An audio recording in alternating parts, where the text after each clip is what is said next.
Hey, it's Kylie at Games Unlimited. Let's talk about the new releases that came into the store that I'm excited about. We're going to start off with Art Society. Now, at first glance, this looks like a classic Knizia game, modern art. There's a bunch of cool art, great imagery, and you are bidding. You're auctioning off these different types of art. But unlike modern art, there's a spatial element. So where you put art on your wall is important, and anything that doesn't get bid goes to the museum, which affects the value of your collection. So that looks like a really cool auction game.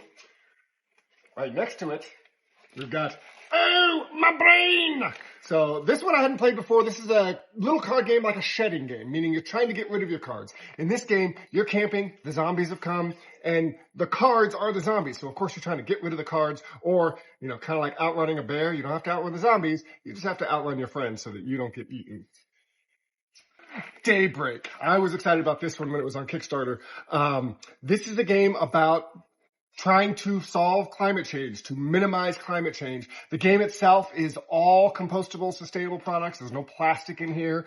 And the art's fantastic. I love the style of this. This is also a co-op game, clearly, from, one might say, the modern progenitor of co-op games, Matt Leacock, who did Pandemic. So now, the game I might actually be most excited about this week is an RPG called Critical. Now, the first version of Critical came out a year or two ago. It was called Critical Foundation, and it was sci-fi themed. Now, what Critical does is a perfect game for people who have never played an RPG, maybe don't have time to play an RPG, these big epic campaigns, because this is designed to be like episodic like television, literally 30-minute episodes. You can sit down and play a 30-minute episode of this game. Of course, the storyline is going to continue over the course of 9 games.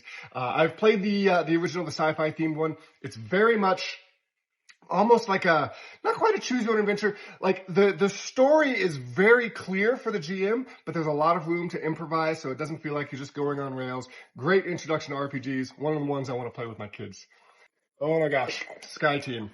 So we got a few of these in a couple months ago. It's sold out. This game's been hugely popular. And I gotta say, I have been playing a ton of this. This is a 2-player cooperative game where you're trying to land a plane. You have a pilot, you have a co-pilot, and you just gotta land a plane. You can see on here, it's got this amazing dashboard. The board that you're using is so cool, and you're gonna roll dice by the screen. You can't communicate during the round. So you're gonna place dice. Each of you will have to play a die on the tilt, and the difference of the die is how much you sort of swerve the plane. You both have to play a die on the engines, which is how fast you're gonna go.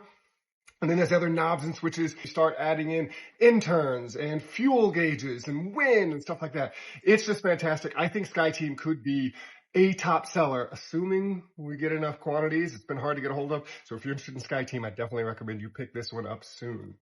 So those are the new things at Games Unlimited this week. Come on down. We'd love to talk to you about them. Love to show you some of these things. And of course, take some home and unbox some fun.